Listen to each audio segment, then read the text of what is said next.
I know a black guy versus a guy without a body cam sounds very concerning, and I am concerned for Izzy here, but I think this is actually a very interesting fight. People said Dana has CTE, like what is he smoking? I think this fight makes a lot of sense because first of all, Izzy himself admitted that he probably won't be champion again, but somehow he also thinks he's not washed. What? My brother, you are the literal definition of washed. Like I googled washed and the first thing that came up is a picture of Israel Adesanya. And I think objectively Joe Pyfer is winning this. But I'm not objective, so fuck you, Israel Adesanya is winning this fight. Like my guy is coming back.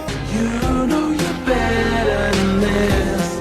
Come make a star, got your heart in your hand. Joe has the momentum, he's young, he's 29. Izzy is 20, no, I wish. Izzy is 36, which for middleweight itself isn't necessarily old, but not every fighter ages the same because not every fighter lives the same life and has the same career. Also, Izzy isn't really a very disciplined fighter, to be honest. If you look at his vlogs, his embedded, Israel Adesanya he doesn't take fighting as serious as you think he would. Like, you cannot even compare it to how serious Islam Makhachev takes fighting, for example.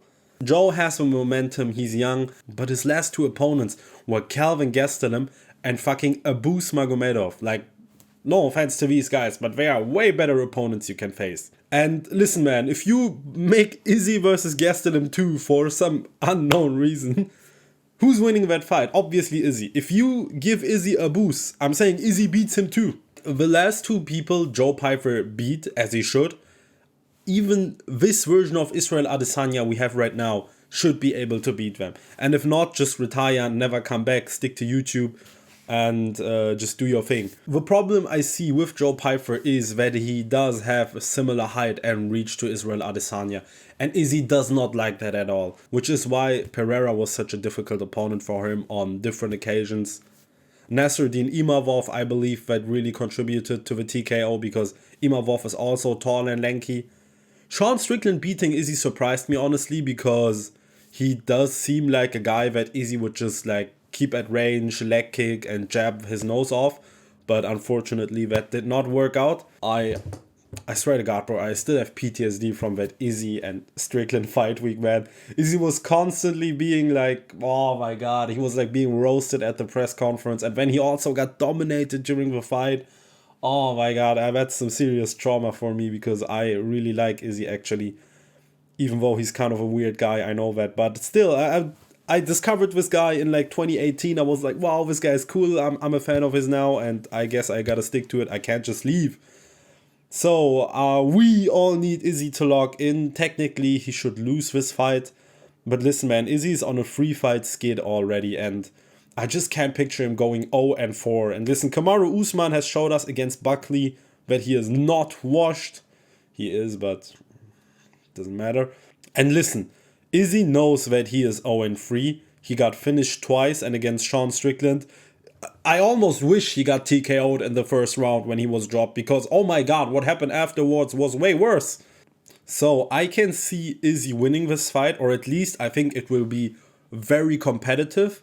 And if Adesanya doesn't retire after this, which I don't think he immediately will, I can see him being a new gatekeeper, like an Owen St. Preux type. When you get, he's the first higher ranked opponent that you get. Maybe you're an upcoming middleweight. First you get number 15 ranked, I don't know, whoever's number 15. And then to test if you can actually make it into the top 10, top 5, they give you Israel Adesanya, who's number 7 or 6 for some reason. And then if you beat Izzy, you're in that upper echelon. If you don't beat Izzy, it's okay, you're not really up there because this is just basically a gatekeeper now. It kind of sucks for us Izzy fans, but hey, I'm glad to see Izzy getting a fight again. Here's hoping that he this time just uses the break to actually do something because after his other breaks, nothing really changed. He just came back as the same fighter and as the same Izzy. He really has to work on his grappling. And fuck the grappling. Actually, he has to work on his striking. The problem is, I think Izzy has been figured out. This is why he's lost so much. People have figured out how to beat Izzy. The same thing happened with Tony Ferguson, for example. People just figured out how to beat Tony because in general, people who fight very unorthodox like Izzy, after a while, they get figured out. and they have to change their approach. So yeah, this is my take.